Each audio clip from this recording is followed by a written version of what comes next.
Party capital and the smallest state of India, Goa, जहां पर एक बार तो विजिट करना हर इंडियन का ड्रीम है। Beyond the beaches, Goa famous he night clubs, cafes, casinos and water activities के लिए है। तो इस व्लॉग में आपको नॉर्थ गोवा के रिलेटेड इन्फॉर्मेशन मिलेगी कि आप कौन से टूरिस्ट प्लेसेस पे घूम सकते हो, accommodation, transportation and water activities क्या रहेंगी। सो व्लॉग को एंड तक देखना बिल्कुल मिस मत करना। Hey guys, welcome back to my YouTube video and I hope you all are doing good. My name is Neha Singh and welcome back to the another series of Goa. So Goa में अभी मैं south Goa में हूँ और यहाँ से अभी मैं निकलने लगी हूँ बिकॉज़ मेरा जो 21 डेज़ का योगा प्रैक्टिस कोर्स था वो कंप्लीट हो गया है। तो टोटल 21 डेज़ की साउथ गोवा की मेरी जर्नी रही। अभी नॉर्थ गोवा के लिए मैं निकलने लगी हूँ और नॉर्थ गोवा मैं यहाँ से विया टैक्सी जा रही हूँ। शेयरिंग में टैक्सी की है मैंने। आपने साउथ से नॉर्थ गोवा जाना हो तो टैक्सी चार्जेस 3000 से स्टार्ट होते हैं। इसमें तो कोई भी शक नहीं है कि गोवा में ट्रांसपोर्टेशन बहुत ही महंगी है।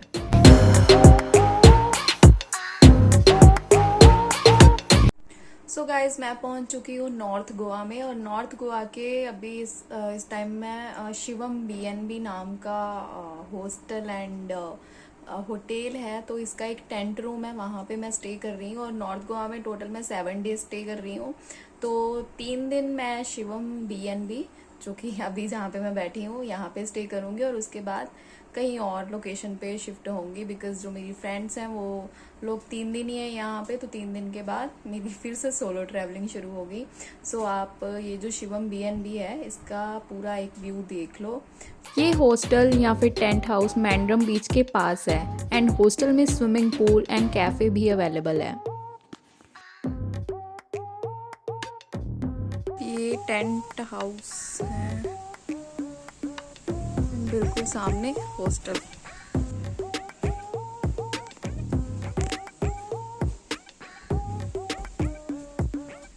This is the bedroom,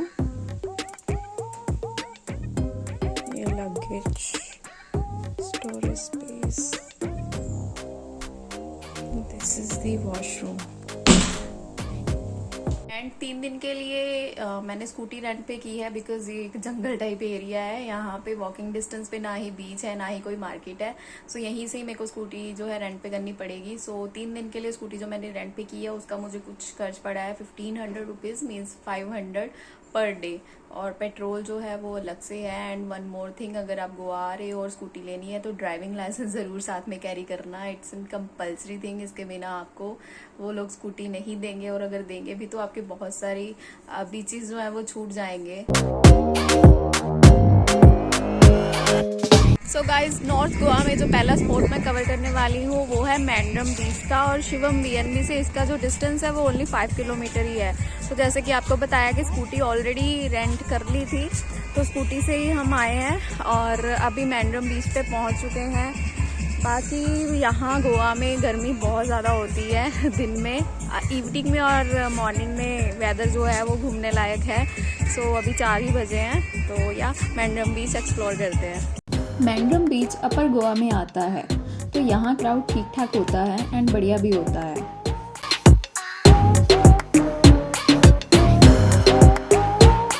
so guys, अभी हम पहुँच चुके हैं अरम्बोल बीच में, जैसे कि आप पीछे देख रहे हो। और ये बागा बीच के तरह ही है, बहुत ही ज़्यादा यहाँ पे क्राउड है।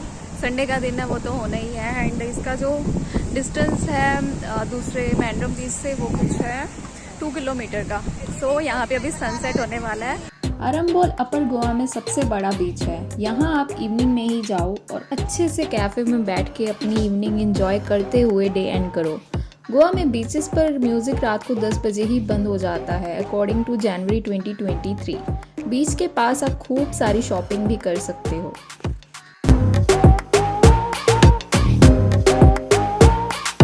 हे गाइस, गुड मॉर्निंग। अभी जो है सेकंड डे की मॉर्निंग चल रही है और कल रात को हम अरम्बोल पे ही थे तो रात को आते आते हमें 11 ही बज गए थे। वहाँ से डिनर वगैरह शॉपिंग हमने अरम्बोल से ही की थी। और आज का मेरा प्लान है कि जो डे टाइम है सनराइज़ का तो इस टाइम पे हम या तो एक पारा कोकोनट ट्री रोड है वहाँ पे जाएंगे और एक मॉर्जिम में जाएंगे।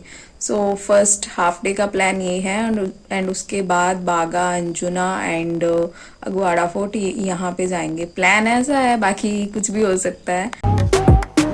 सो गाइस, होटल से ब्रेकफास्ट करने के बाद अभी हम पहले जो स्पॉट पे पहुंचे हैं वो है मॉर्जिम बीच, और इसका आरंभोल से जो डिस्टेंस है वो कुछ 13 किलोमीटर है। सो इजीली आप पहुंच सकते हो विया स्कूटी, एंड पब्लिक ट्रांसपोर्टेशन का यहाँ पे कोई सीन दिख नहीं रहा है। So scooty is the best option to reach every beach. अभी यहाँ पे क्राउड वगैरह कुछ है नहीं, मॉर्निंग के 10 बजे हैं, तो यहाँ पे क्राउड है नहीं, बीच की सफाई वगैरह चल रही है। बाकी देखने में तो अच्छा लग रहा है। मॉर्जिम बीच क्राउडलेस बीच है। इस बीच का वाटर इतना क्लीन है कि आप यहाँ सन बाथ ले सकते हो, और वो सबसे बेस्ट सन बाथ रहेगा।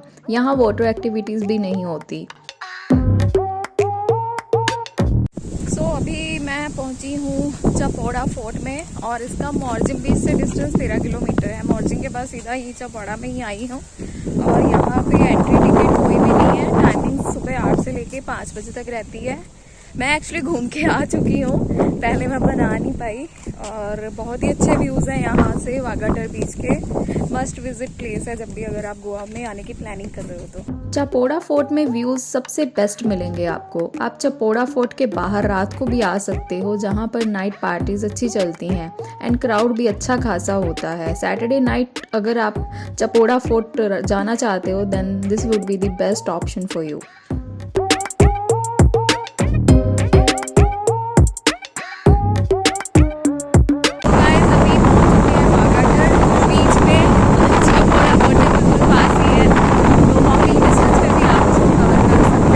वागाटर बीच काफ़ी छोटा है एंड क्लीन भी नहीं है, तो मैं आपको इसमें घूमने के लिए बिल्कुल रिकमेंड नहीं करूँगी। ये चपौड़ा फोर्ट से वॉकिंग डिस्टेंस पे ही है। सो गाइस, अभी मैं अंजुना बीच पहुंच चुकी हूँ। अभी जस्ट पार्किंग स्टैंड पे खड़ी हूँ, और यहाँ पे जो हर पार्किंग है वो पेड ही है, फ्री यहाँ पे कुछ नहीं है पार्किंग में।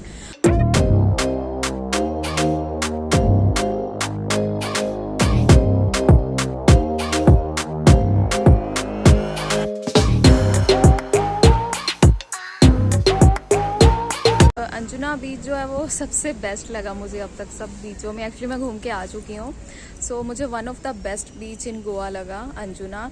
कैफ़ेज़ हैं यहाँ पे, कैफ़ेज़ में बैठ के आप एंजॉय कर सकते हो, म्यूज़िक है, एंड ऑफ कोर्स स्टोन्स हैं, स्टोन्स पे आप पिक्चर वगैरह क्लिक करवा सकते हो। बहुत ही अच्छा लगा मुझे तो पर्सनली। सो यहाँ पे शॉप्स हैं, शॉपिंग भी कर सकते हो अच्छी खासी।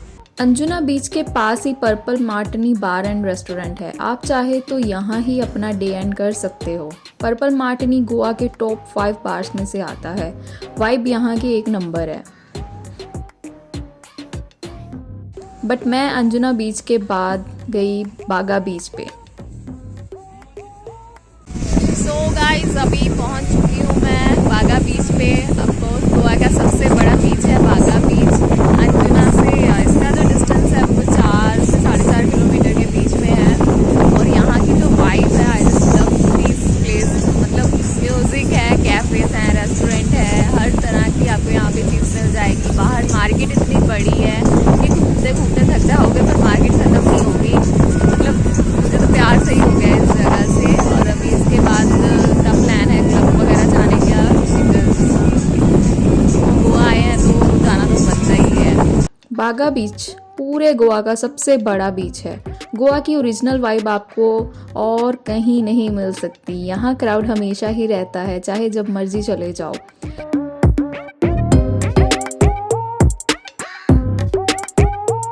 यहीं पे टीटो लेन है जो कमर्शियल नाइट लाइफ के लिए फेमस है। इसमें टीटो club, Mambo, Cape Town and और भी बहुत सारे क्लब्स आते हैं। हम क्लबिंग के लिए टीटो क्लब में गए थे।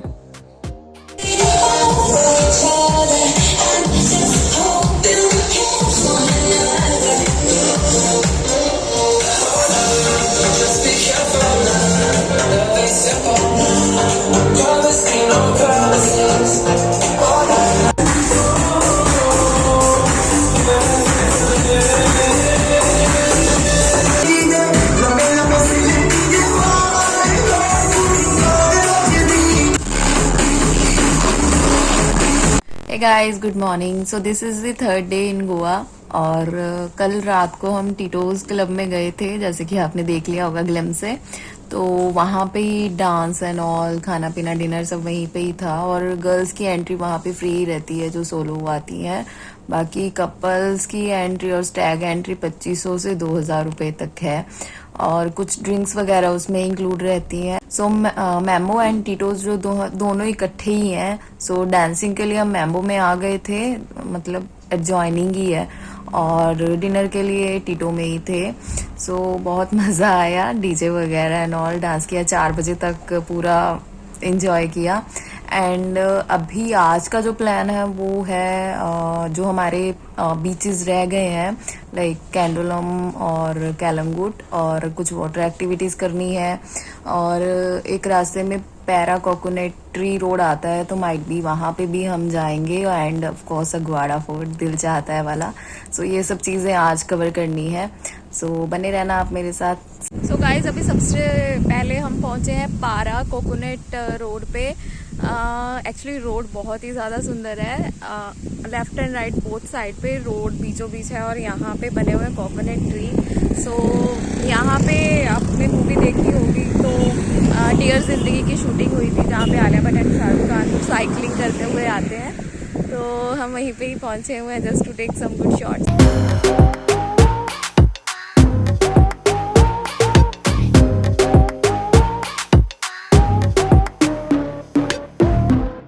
सो गाइज, अभी हम पहुंच गए हैं अगवाड़ा फोर्ट में। और आपको तो पता ही है ये किस लिए फेमस है।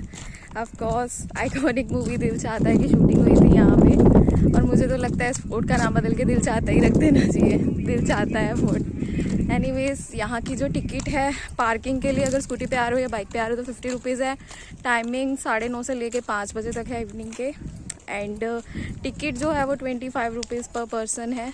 सो ये सब यहाँ के रूल्स हैं। बाकी पानी वगैरह, हाइड्रेटेड रहो, बहुत गर्मी है यहाँ पे। या बाकी आप व्यू इसका देख लो।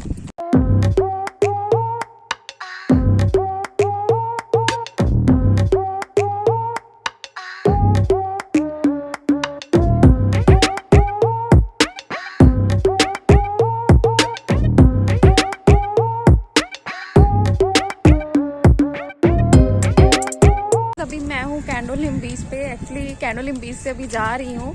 तो यहाँ पे वाटर एक्टिविटीज़ काफ़ी अच्छी होती हैं, और वाटर एक्टिविटीज़ के लिए सबसे बेस्ट है ये बीच। यहाँ पे मैंने वाटर एक्टिविटीज़ 2 की हैं, एक तो जेट स्कीइंग एंड दूसरी पैरासेलिंग की। और ट्रस्ट में बहुत ही मज़ा आया। बीच का पानी भी इतना सॉल्टी नहीं है कि आपकी आँख में जाए तो आँख जलने लग जाए। सो आई रिकमेंड कि आप जब भी आओ तो कैंडोलिम बीच पे ही अपनी वाटर एक्टिविटीज़ करो। This is the best place. Candolim beach पर वाटर एक्टिविटीज पैकेज में ही लेने का फायदा है। इंडिविजुअल आपको बहुत महंगी पड़ सकती हैं। इंडिविजुअल जेट स्कीइंग आपको 500 पर पर्सन पड़ेगी एंड पैरासेलिंग 1500 में।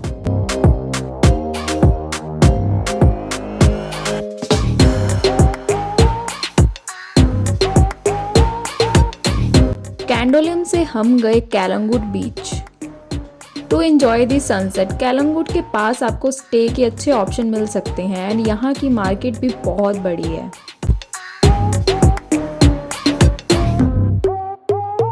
सो गाइस, कैलंगुट बीच से सीधा ही मैं अपने होटल में वापस आ गई थी, क्योंकि बहुत ही ज़्यादा एग्जॉस्टेड हो गई थी। एंड वहाँ पे जो क्राउड था वो बहुत ही ज़्यादा था, और मुझे क्राउड भी थोड़ा ढंग का नहीं लगा। सो मेरे को होटल आना ही बेस्ट लगा। तो तकरीबन 7 बजे मैं अपने होटल में वापस आ गई। और ऑब्वियसली वाटर एक्टिविटीज़ की थी तो पूरी बॉडी में लाइक मिट्टी मिट्टी टाइप फील हो रहा था, तो बड़ा ही अनकंफर्टेबल सा हुआ। अभी फ्रेश होके बैठे हैं, तो डिनर वगैरह हम अपने होटल में ही करेंगे। बाकी मैं आपको सुबह मिलती हूँ। सुबह मेरी फ्रेंड ने भी चले जाना है, तो मैं अगेन सोलो हूँ। एंड मैं अपनी लोकेशन भी यहाँ से चेंज करूँगी, जहाँ पे सब ट्रांसपोर्टेशन ईजिली मिल जाए, तो फिर मैं वहाँ पे शिफ्ट होंगी। सो मिलती हूँ मैं आपको next day. Hey guys, so this is the I guess 4th day in north Goa. So अभी जिस प्रॉपर्टी में मैं स्टे कर रही थी, शिवम बीएनबी, तो यहाँ से अभी मैं करने लगी हूँ चेकआउट। और मैं अभी कैलनगुड बीच के पास हॉस्टल है, वहाँ पे जाके स्टे करूँगी, बिकॉज यहाँ पे है नहीं, ट्रांसपोर्टेशन का बहुत इशू है। तो विया टैक्सी मैं कैलनगुड तक जा रही हूँ, और जो चार्जेस है टैक्सी वालों के वो बहुत ही ज़्यादा एक्सपेंसिव है, 1500 रुपये, 1600 रुपये। तो अभी कर आके 1100 में फ़ाइनल की है टैक्सी। सो मे बी आधे घंटे तक आती होगी। बाकी वहाँ पे पहुँच के देखती हूँ आगे का क्या प्लान बनता है। तो क्या खिला रहा, कचौड़ा डाला हुआ है मैंने, my God so Massey.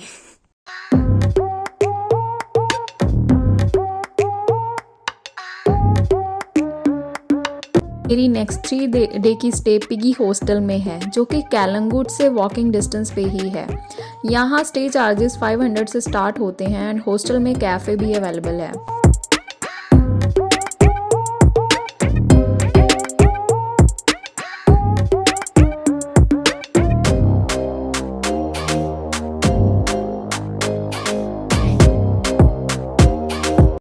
So people, मैं कुछ 12 बजे हॉस्टल में, कैलंगुड में जो हॉस्टल है वहाँ पे पहुँच गई थी, और आके मैं सो गई। बहुत ज़्यादा नींद आ रही थी चेक इन करने के बाद।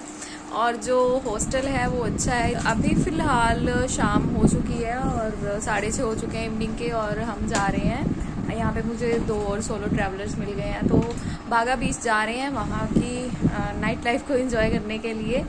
तो उसके बाद कल का जो मेरा प्लान है वो है पंजिम का। पंजिम की जो लोकल है वो करेंगे, और अगर कसिनो का प्लान बना तो माइट भी कसिनो भी चले जाएंगे।